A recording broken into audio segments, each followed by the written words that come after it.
Hello friends, welcome to Praveen study point. दोस्तों, आज की इस वीडियो में हम क्लास 6th एनसीईआरटी में ज्योग्राफी सब्जेक्ट का चैप्टर नंबर 7 पढ़ने वाले हैं।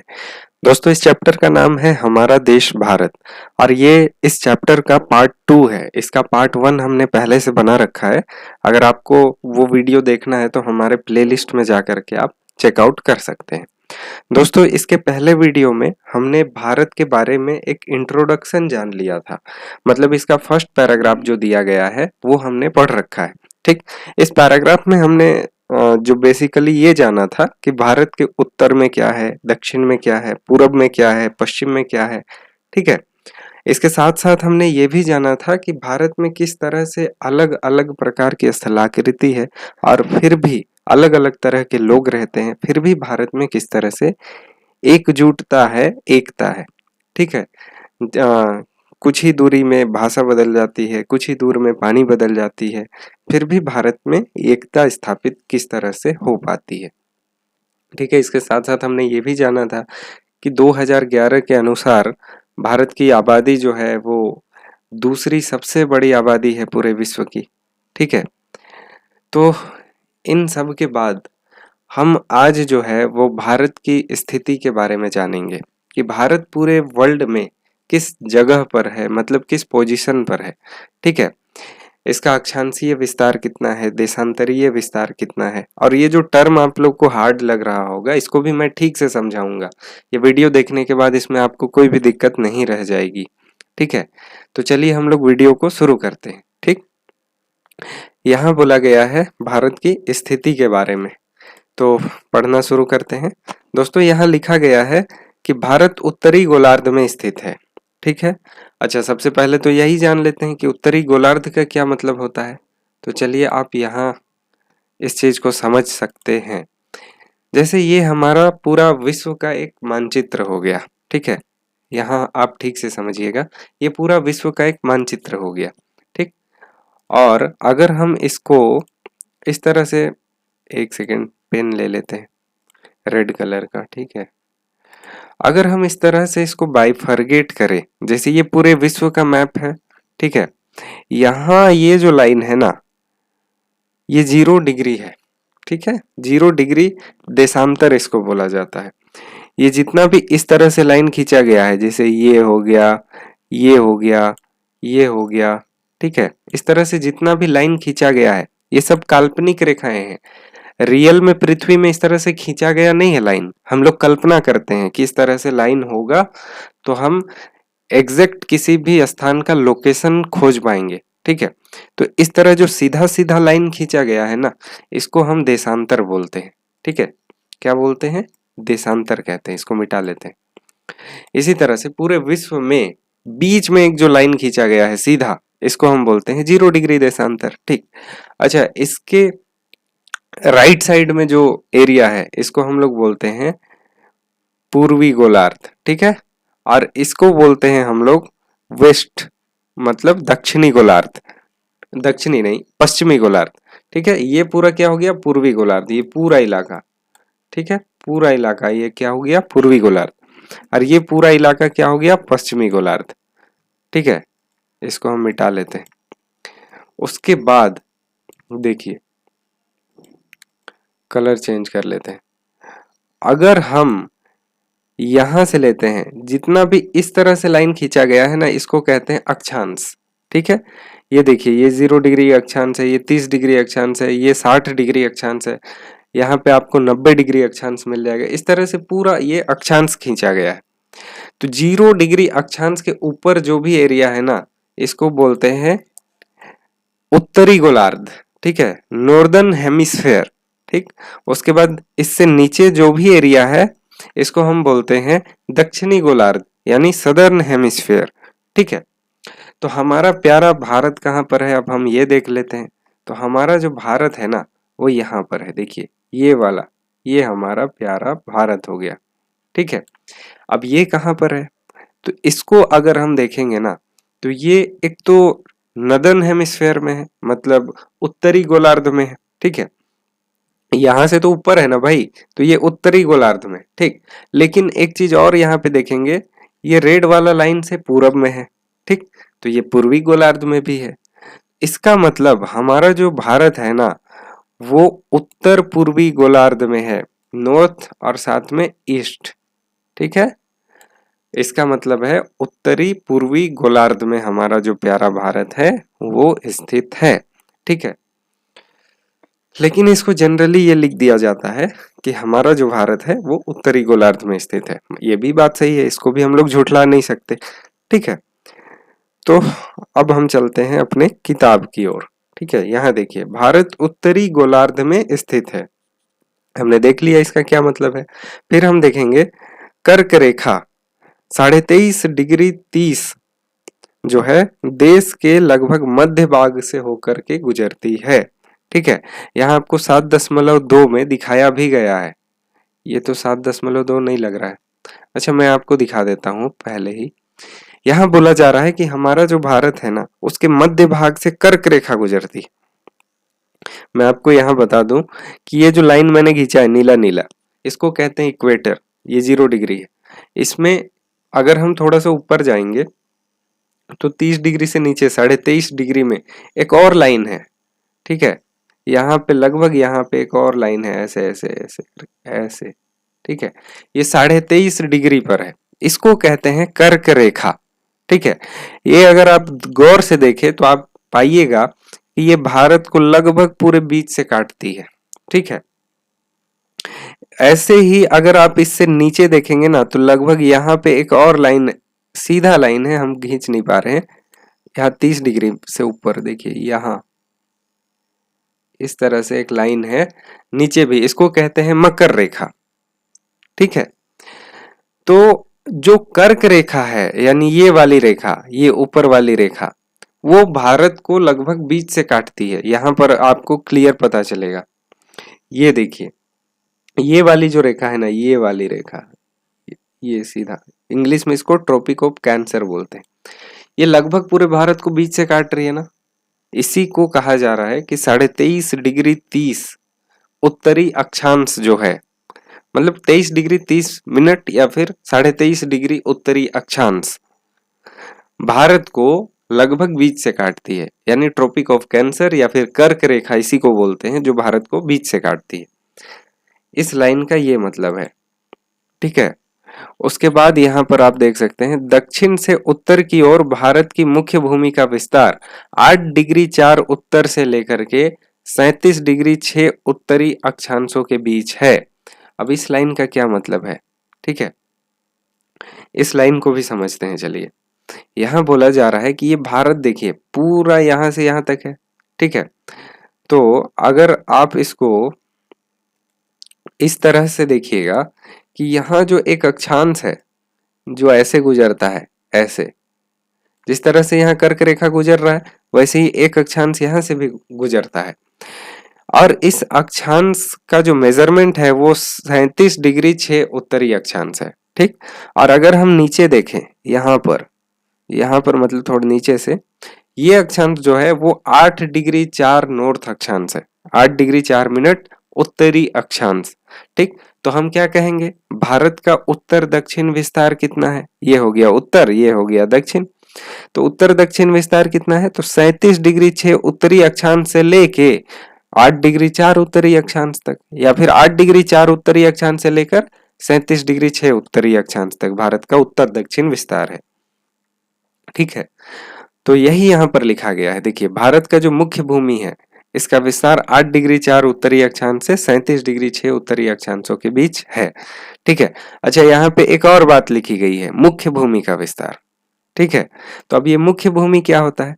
तो हम अगर आप देखेंगे तो यहाँ पर आपको एक चीज पता चलेगा कि ये वाला जो इलाका है ना, ये अंडमान निकोबार का इलाका है, और ये अंडमान निकोबार का इलाका जो है वो भी भारत का ही हिस्सा है। ठीक, लेकिन हम यहाँ पर भारत को देखें तो भारत की मुख्य भूमि यहाँ से यहाँ तक है। ठीक, इसको 8 डिग्री 4 हम मानते हैं मुख्य भूमि का दक्षिणतम बिंदु, और यहाँ अगर हम देखें तो भारत का विस्तार तो भाई यहाँ तक हो गया, अंडमान निकोबार का सबसे निचला पॉइंट अगर हम देखेंगे तो ये सबसे निचला पॉइंट तो 6 डिग्री 4-5 हो गया, मतलब इसका जो अक्षांशीय विस्तार हो गया 6 डिग्री 4-5 मिनट नॉर्थ में है, ठीक है। तो ये तो और नीचे हो गया, लेकिन जो मेन लैंड है हमारा जो आपस में जुड़ा हुआ है, उसका दक्षिणतम बिंदु अगर हम देखेंगे तो यहाँ पर है, कन्याकुमारी में, ठीक है। अगर हम अंडमान निकोबार को छोड़ दें तो इसीलिए मुख्य भूमि का विस्तार 8 डिग्री 4 नॉर्थ से लेकर 37 डिग्री 6 नॉर्थ तक दिया गया है, ठीक है। चलिए इसके बाद हम देखते हैं, इसके बाद यहाँ बोला गया है कि पश्चिम से लेके पूर्व तक भारत का विस्तार 68 डिग्री 7 पूर्व से लेके 97 डिग्री 25 पूर्वी देशांतरों के बीच है। अगर हम विश्व को पूर्वी और पश्चिमी गोलार्धों में बांटते हैं तो भारत की स्थिति किस गोलार्ध में होगी, ये सब पूछ रहा है। पहले आपको मैं बता दूं कि जो यहाँ लिखा गया है कि पश्चिम से लेकर पूर्व तक भारत का विस्तार 68 डिग्री 7 पूर्व से लेकर के 97 डिग्री 25 पूर्व देशांतरों के बीच है, इसका क्या मतलब है। तो आप यहाँ पर देखिएगा तो आप पाइएगा, कलर चेंज कर लेते हैं। ये देखिए, ये वाला जो इलाका है ना, सबसे पश्चिमी बिंदु है भारत का, और ये वाला इलाका जो है वो सबसे पूर्वी बिंदु है भारत का। अगर भारत का देशांतर अगर हम खींचते हैं तो कैसे खींचते हैं, ऊपर से नीचे। तो सबसे पूर्वी बिंदु में जो देशांतर है ना वो कुछ इस तरह का होगा, ठीक, कुछ इस तरह का। और इसका मेजरमेंट कितना होगा, 97 डिग्री 25 पूर्वी देशांतर, ठीक। और अगर सबसे पश्चिमी बिंदु को देखें तो यहाँ पर हम लोग को देखने को मिलेगा गुजरात में, ठीक है। और अगर हम यहाँ पे एक लाइन खींचे जो कि देशांतर है, तो इस देशांतर का मेजरमेंट कितना होगा, 68 डिग्री 7 पूर्वी देशांतर, ठीक है। तो इसीलिए हम कहते हैं कि भारत का जो पूर्वी पश्चिमी विस्तार है वो 97 डिग्री 25 पूर्वी देशांतर से लेके 68 डिग्री 7 पूर्वी देशांतर तक है। या फिर इसका उल्टा भी कह सकते हैं, 68 डिग्री 7 पूर्वी देशांतर से लेकर के 97 डिग्री 25 पूर्वी देशांतर तक है, ठीक है। तो इस तरह से भारत का जो अक्षांशीय और देशांतरीय विस्तार है वो हम निकालते हैं। यहाँ पे एक लाइन और बोला गया था कि अगर हम भारत को, अगर हम पूरे विश्व को पूर्वी और पश्चिमी गोलार्धों में बांटते हैं तो भारत की स्थिति किस गोलार्ध में होगी, ठीक है। तो ये मैंने आपको पहले ही बता रखा है, यहाँ पर इस स्लाइड में अगर आप देखना चाहें तो देख सकते हैं। ये जो रेड वाला लाइन है ये कैसा लाइन है, तो ये 0 डिग्री देशांतर है। इसके पूरब में, इसके राइट साइड पूर्वी इलाका है, इसके लेफ्ट साइड पश्चिमी इलाका है, ठीक है। तो भारत किस साइड में आता है, इसके राइट साइड में आ रहा है ऑब्वियसली, तो भारत पूर्वी देशांतर में, ठीक। और अगर उत्तर और दक्षिण में किस गोलार्ध में है, अगर भारत पूर्वी गोलार्ध में है, ठीक है। और अगर हम उत्तर दक्षिण गोलार्ध में भारत किस गोलार्ध में है ये जानना चाहें तो ये जो ब्लू वाला लाइन है मोटा सा, ठीक है, ये 0 डिग्री अक्षांश है और इस अक्षांश के उत्तर में भारत है। इसका मतलब भारत उत्तरी गोलार्ध में है, ठीक है। तो भारत उत्तरी गोलार्ध के साथ साथ पूर्वी गोलार्ध में भी है। इसीलिए हम लोग अगर मिला के बोले ना, एग्जैक्ट लोकेशन अगर उसका कहे तो भारत उत्तरी पूर्वी गोलार्ध में है, ठीक है। तो इस तरह से कहा जा सकता है। चलिए आगे देखते हैं कि आगे यहाँ पर क्या लिखा गया है। यहाँ लिखा गया है देशांतरीय विस्तार लगभग 29 डिग्री के कारण यहाँ के दोनों छोर पर स्थित स्थानों के स्थानीय समय में बहुत अधिक अंतर हो सकता है। इस तरह की दूरी पर स्थित दो स्थानों के बीच समय का अंतर लगभग 2 घंटे का होता है, ठीक है। आप चलिए इस बात को भी मैं बता दूंगा, लेकिन थोड़ा सा आगे भी पढ़ लेंगे तो आसानी होगा। यहाँ लिखा है कि प्रत्येक 1 डिग्री देशांतर के लिए स्थानीय समय में 4 मिनट का अंतर होता है। पश्चिम में गुजरात की अपेक्षा पूर्व के अरुणाचल प्रदेश में सूर्योदय लगभग 2 घंटे पहले होता है। आप पहले पढ़ चुके हैं कि 82 डिग्री 30 पूर्वी देशांतर के स्थानीय समय को भारत का मानक समय क्यों माना गया है। इस यामियोत्तर को भारत का मानक यामियोत्तर भी कहा जाता है, ठीक है। चलिए अब इस बात को भी जान लेते हैं, ठीक है, कि क्या कहा जा रहा है। तो हम भारत का मैप निकाल लेते हैं। यहाँ पर अगर आप देखेंगे ना तो आपको पता चलेगा कि ऊपर से नीचे यहाँ पे जो भी खींचा गया है लाइन, ये सब देशांतर है। और यहाँ पे जो हॉरिजेंटल लाइन खींचा गया है, यानी क्या बोले इसको, पश्चिम से पूरब या पूरब से पश्चिम जो लाइन खींचा गया है, इसको कहते हैं अक्षांश, तो यहाँ पे बोला जा रहा है ना कि 1 डिग्री अक्षांश का जहां पे अंतर होता है वहां पे 4 मिनट का डिफरेंस हो जाता है। ठीक है, सूर्य उदय होने में। ठीक है, तो फिर भारत तो भाई, भारत का जो सबसे पूर्वी और सबसे पश्चिमी बिंदु है वो तो काफी दूर दूर है। तो पता चला कि जो अरुणाचल प्रदेश है वहां मान लो 8 बजे सूरज उगा, तो फिर गुजरात में कितना बजे सूरज उगेगा? मतलब अरुणाचल प्रदेश में मान लो 4 बजे सूरज उगा, तो फिर गुजरात में कितना बजे उगेगा? 6 बजे सूरज उगेगा। 4 बजे यहाँ पूरा अंधेरा रहेगा। ठीक है, इस तरह होता है। जैसे ये आपका अरुणाचल प्रदेश वाला इलाका हो गया। ठीक है, यहां से लेकर यहां तक, ठीक है, इतनी दूरी है ना कि लगभग यहाँ का जो स्थानीय समय है उसमें 2 घंटे का अंतर हो जाता है। ठीक है, लगभग 68, मतलब 68 हो गया आपका, फिर 78, 88, 98, लगभग 30 डिग्री का अंतर है। ठीक है, और 1 डिग्री इधर उधर होने से 4 मिनट फर्क पड़ जाता है सूरज उगने में। ठीक है, समय में। तो आपको 120 डिग्री का जहां पे अंतर हो, मतलब 30 डिग्री का जहां पे अंतर हो, ठीक है, वहां पे 2 घंटे का फर्क आ जाएगा सूरज उगने में। तो यहाँ पे यही बोला जा रहा है कि भैया जो पूर्वी बिंदु है वो 97 डिग्री 25 है, और जो पश्चिमी बिंदु है वो 68 डिग्री 7 ईस्ट है। कुल 30 डिग्री लगभग का अंतर है। 1 डिग्री में जब 4 मिनट का अंतर आ रहा है तो 30 डिग्री में 120 मिनट का अंतर आ जा रहा है, और 1 घंटा में 60 मिनट होता है। तो 120 मिनट मतलब 2 घंटा का अंतर है। 4 बजे अगर अरुणाचल प्रदेश में सूरज उगता है ना, तो गुजरात में कितना बजे उगेगा? गुजरात में 6 बजे उगेगा। ठीक है, तो इस तरह से क्यों? क्योंकि सूरज इधर से उगता है। जैसे रेड कलर ले लेते हैं तो आपको ठीक से थोड़ा समझ में आएगा शायद।